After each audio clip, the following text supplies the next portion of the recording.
Alors, la semaine dernière, les Américains ont élu Donald Trump, 47e président des États-Unis, qui sera en fonction le 20 janvier prochain.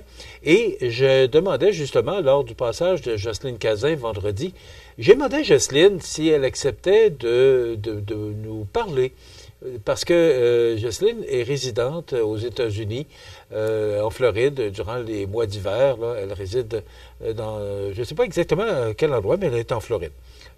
Et je lui ai demandé qu'est-ce qu'elle pensait de l'élection de M. Trump et ses amis qui demeurent aux États-Unis à plus long terme, là, ce qu'ils pensaient de l'élection de M. Trump. Et voici ce que Jocelyne nous a répondu là-dessus. J'ai profité de la présence de Jocelyne vendredi parce que Jocelyne, plusieurs mois par année, elle les passe en Floride. J'ai demandé à Jocelyne, je voulais avoir son point de vue pour les dernières élections et l'élection de M. Trump. Jocelyne, rebonjour. Rebonjour. On vient de se parler il n'y a pas trop longtemps du livre Funeste récolte. Jocelyne, je voulais avoir tes impressions, à savoir comment toi, comme Américaine à temps partiel, là, non, je ne suis pas américaine. D'ailleurs... mais mais je sais que tu résides. Est-ce que je peux te raconter une petite anecdote? Oui. Je suis aux douanes à Dorval et quand le douanier américain m'a demandé où j'allais, j'ai dit, je m'en vais chez moi. Il me dit, c'est pas chez toi. Tu n'es pas américaine. Puis il me l'avait dit de façon très dure. Alors, non, je m'en vais à mon condo parfait, mais c'est pas chez moi. Bon, correction faite. On sait que tu passes plusieurs mois en Floride. Comment tu perçois, ou comment, selon toi, les Américains perçoivent, parce qu'on sait qu'il y a 50% des Américains qui n'ont pas voté pour M. Trump, comment tu vois tout ça, toi? Oui, mais c'est une élection d'abord surprise. On s'attendait à ce que ce soit serré. Puis dans mon entourage, parce que moi, je suis dans une communauté où il y a 450 portes québécoises, c'est-à-dire qu'il y a peut-être 600-700 Québécois. Et évidemment, la majorité des Québécois sont plus social-démocrates que républicains. Et tout le monde a eu, on a eu la langue à terre, là, c'est incroyable. La surprise que les gens ont eue, même du côté républicain, les gens ont été surpris du résultat de l'élection. Écoute, c'est sans équivoque, tu as au-delà de 5 millions d'électeurs supplémentaires. Même en Floride, où je suis, Trump, en fait, Trump, le Parti républicain, a fait mieux qu'en 2020 et mieux qu'en 2016. C'est quand même assez incroyable. Bon, maintenant, la réaction, bien évidemment, dans mon entourage, tout le monde est déçu parce que moi, je suis entourée d'amis qui sont plutôt démocrates que républicains. Déçus, mais pas seulement déçus. On est craintifs. Oui, les gens ont peur. C'est le bon mot, je pense, que tu utilises. C'est là que je voulais t'emmener. Oui. Est-ce qu'il y a de la crainte? Il y a de la crainte. crainte. Ce que je comprends. Il y a même des Québécois qui veulent vendre leur condo, qui veulent pas rester carrément aux États-Unis l'hiver parce que ils craignent que ça aille très mal. Écoute, c'est vraiment une ambiance qui est lourde actuellement. Il y a un clivage. Tu sais aussi, la grande surprise, c'est qu'on aurait pensé que les femmes allaient voter plus pour le Parti démocrate. Même dans l'isoloir, tu sais, il y a même eu une publicité qui disait « Votre mari ne sait pas sur quel X vous allez mettre votre choix. » Et les femmes n'ont pas suivi. Même les Latinos ont voté les Latinos, les Noirs. Donc, avec ce qu'on a dit de Porto Rico. Oui. Tu sais, Michel, il y a quelque chose d'incompréhensif. Puis en Floride, c'est pareil. Puis moi, j'ai interviewé une vingtaine de personnes, des Latinos puis des Noirs. Puis la majorité était démocrate, ou en tout cas ne voulait pas voter pour Trump parce qu'ils trouvent que c'est un imbécile fini. Et la majorité des gens que j'ai interviewés disent « On ne comprend pas.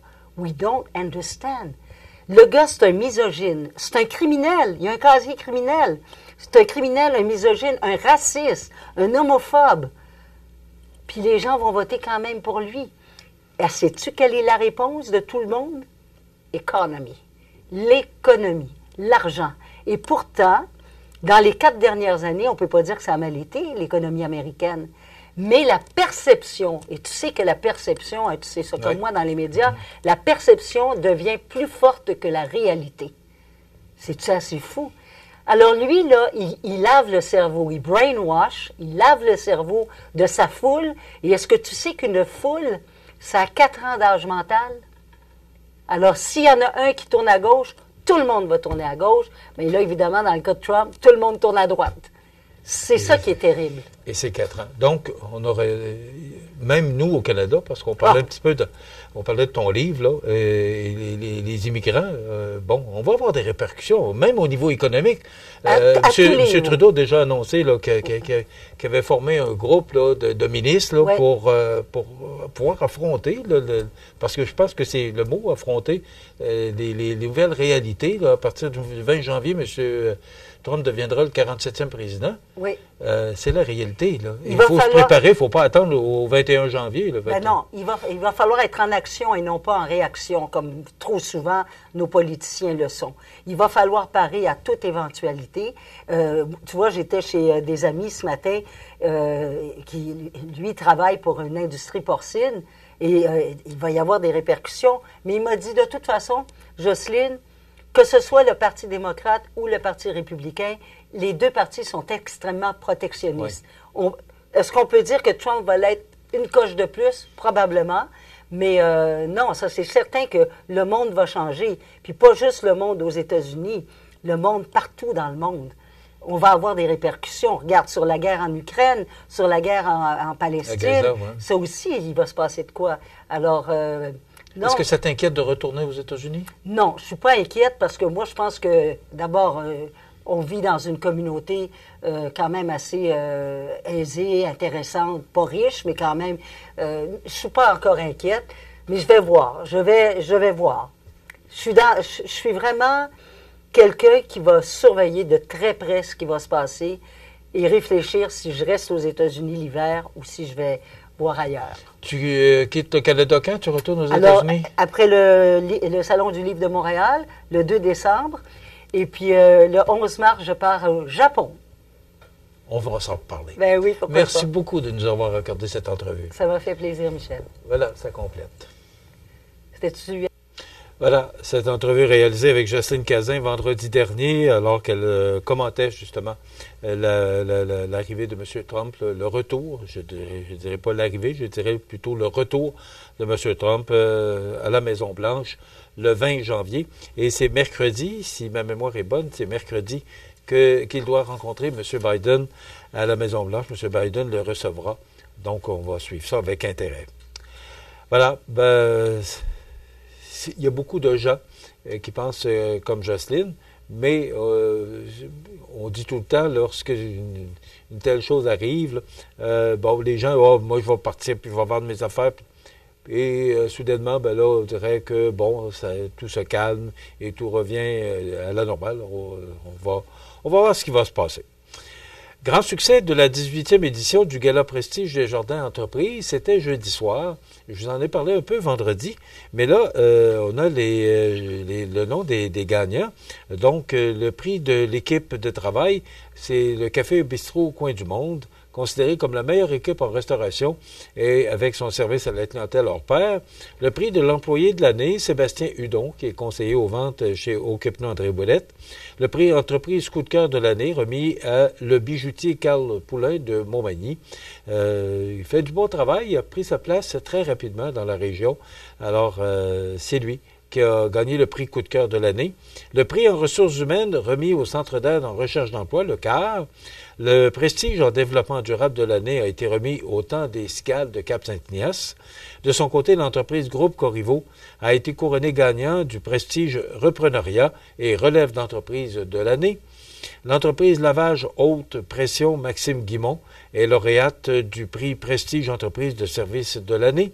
Le prix Personnalité remis à Hamilton Sidad pour ses nombreux vidéos sur les réseaux sociaux pour promouvoir plusieurs entreprises de la MRC de Montmagny. Qui ne connaît pas aujourd'hui Hamilton Sidad, jeune homme sympathique, vraiment dévoué aussi à l'immigration parce qu'il s'implique beaucoup également au niveau de l'immigration. C'est toujours un plaisir de rencontrer Hamilton, toujours de bonne humeur, puis c'est un jeune homme très sympathique. sympathique. Aussi, on a assisté à un hommage qui a été rendu au député Mathieu Rivet par la présidente Alexandra Lemieux. Pourquoi un hommage à Mathieu Rivet? Ben, c'est parce que il s'est impliqué beaucoup dans le dossier du complexe culturel et sportif en santé durable. Il y en a d'autres, puis il y a beaucoup de monde qui se sont impliqués là-dedans, mais on sait qu'il y a quelques semaines, on a annoncé un montant quand même important de 54 millions pour ce projet-là. Et c'est Mathieu Rivet qui l'a annoncé. C'est l'aboutissement de ce projet. Ça fait 5 ans qu'on travaille là-dessus. Alors bientôt, on devrait pouvoir assister à la première pelletée de terre, là, mais c'est pas simple d'organiser ce projet-là parce que, bon, c'est dans une école qui vit au quotidien avec les étudiants. Donc, il faut trouver les moyens là, pour arranger tout ça pour pas que ça dérange trop nos étudiants.